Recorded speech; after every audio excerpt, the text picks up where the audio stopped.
So a year or the next year after your son was murdered. Yeah, so this is in January probably of 2022. But you'd never met President Biden or been to the White House? No, so we met him at Dover when we did the dignified transfer, but that was anything but dignified. I mean, he it's kind of the same like if do you have kids? Yeah, 4. Okay. Like if I was drunk and then I killed your kid in a drunk driving accident and then I went to you and said, "Well, you know what? I know how you feel. I lost my son." And this is how he was at Dover. So he talked about himself? He talked about his son. So even in Dover, when we had first met, when we had met him in the dignified transfer, he said, "Hey, look, I understand what you're going through. We lost our son, Bo, as well." Now in there, so people had a chance to whether or not they wanted to meet with the president. And if some people didn't want to meet with them, they could go to another room. I wasn't going to be bullied and go to another room, but, I turned my back to him. So when he walked in, I turned my back to him. Sorry. It's all right. My daughter came and stood next to me. So we just turned our back to her. And then Kareem's mom was talking to him. So I was listening to what she was saying. And that, that's what he had said. Like, I understand your loss. We lost a son. And that just, infuriated her even more. But he was like this with everyone. And then everything up in since we're on that point, I mean, we were used. That whole thing was us being used. I mean, we were, I wanted to wear a suit when I went to this dignified transfer for my son. And I don't know if you remember in like the 70s, those yellow school buses that had the like Tijuana tuck and roll, you're going up and down. There's no shocks. You can't put down the windows. Yeah. It's in Dover, which is like the most humid place you've ever been in your life. They transferred us in these like buses, like all the families. They put us up in a Motel 6, had fecal matter on the walls, had cockroaches everywhere. All right, now we all got into these buses and we're all sweating. They drove us to Dover. The place that they do this at Dover. So the message is really clear. Like they don't care at all. Yeah, but at the time I didn't realize that. At the time I think, well, I'm doing this for my country. I mean, I felt like almost obligated that I had to do this. Yes. And like here, this is, but like, oh, they're honoring us like a stateside honoring when in retrospect, it was just trying to show like, oh, we're honoring these parents and that's the end of it. Do you kind of understand what I'm saying? It's like the optics, like, here, look what we're doing. And it was this is the first time I'd seen all the other parents. And remind you, this is 2 days after it happened. So the next day after this all happens, you don't have time to grieve. You have the military telling you, you have to sign these papers. We got to go over here to Dover, Delaware. And I'm like, what's in Dover, Delaware?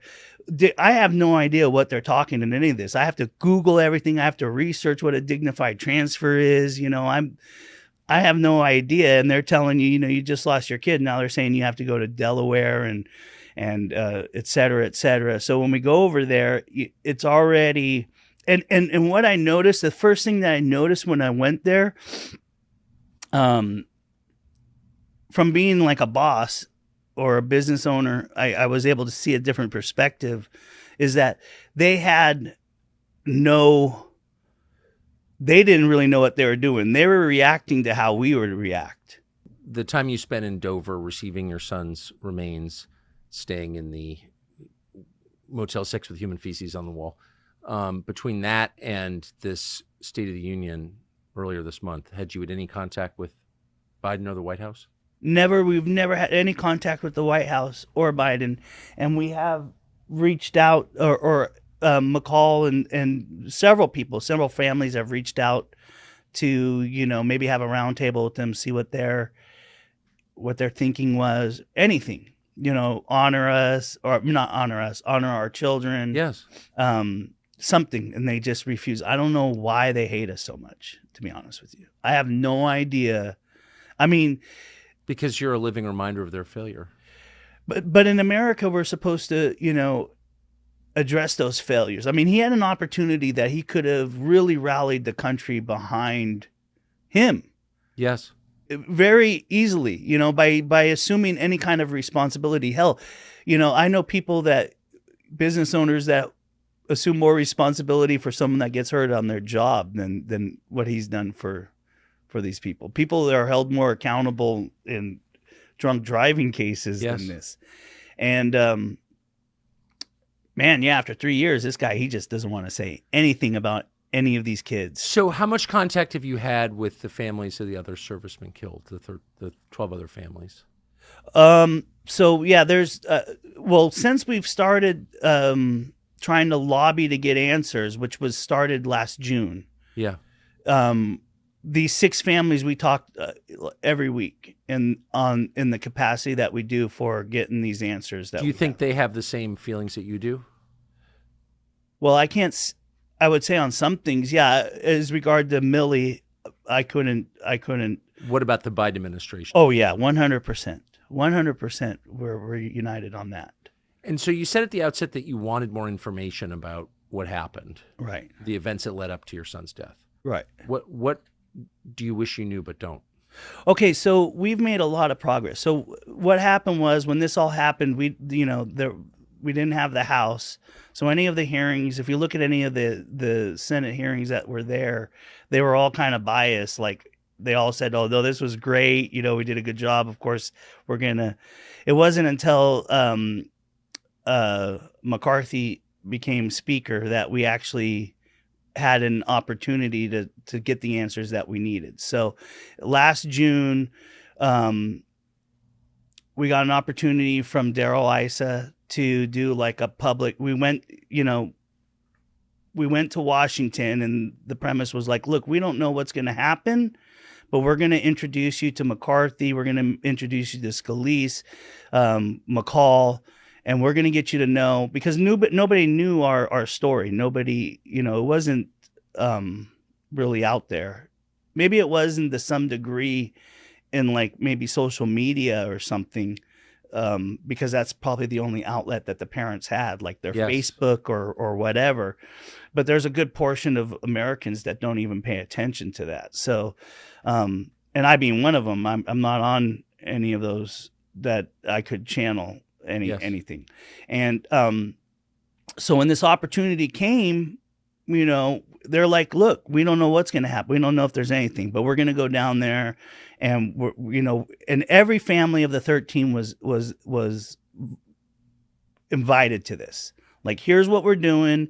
It was set up, Sean Reyes from Utah, and kind of connected us with these people. And then it kind of, from there went for Darrell Issa. He was the one that, had been championing everything at that point. And so, they even had funding for it. Like, we're going to take the mom and the dad of each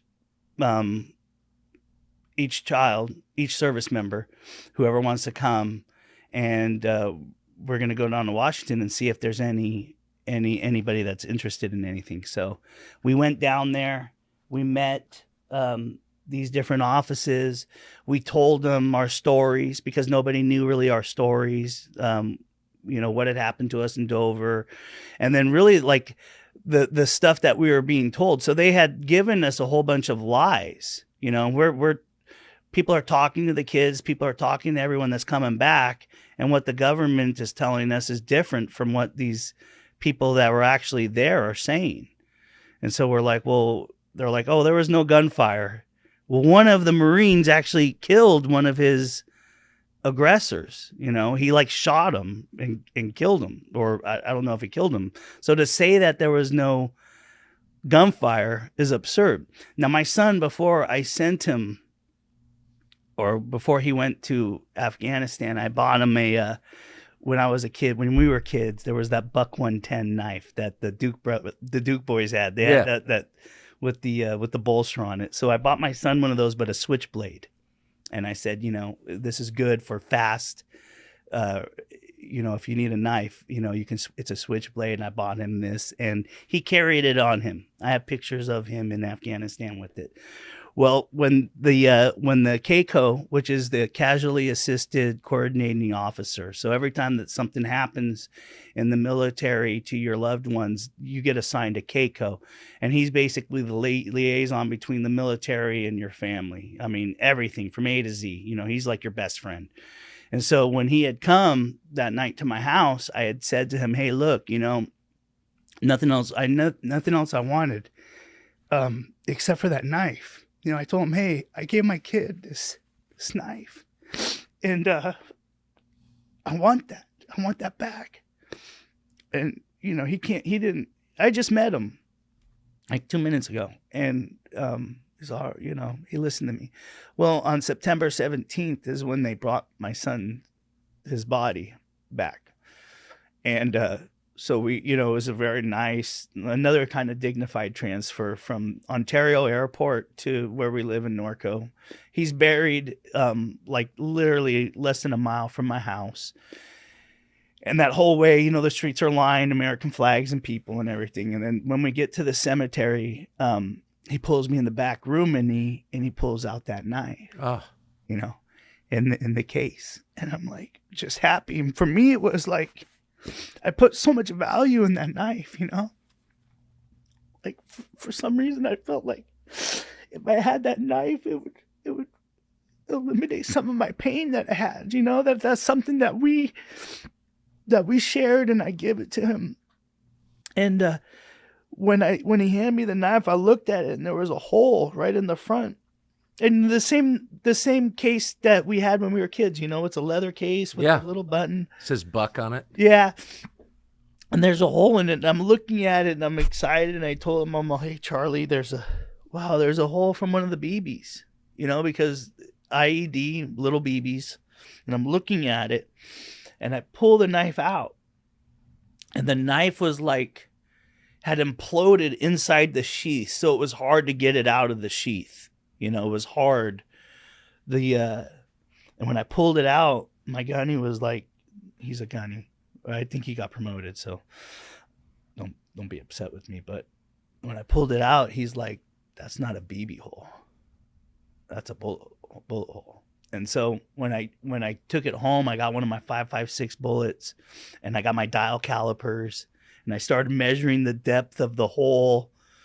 And then put that depth in relation to the boat tail of the bullet, and then measured the diameter. I got real scientific, and you could just pull the bullet right out of the 5.56 casing and fits perfect in there. It's a 5.56, and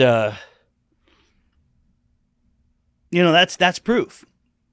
Hey, it's Tucker Carlson. The internet is crowded with interesting things that don't really matter. On TCN, we attempt to bring you interesting things that actually do matter, and a lot of them.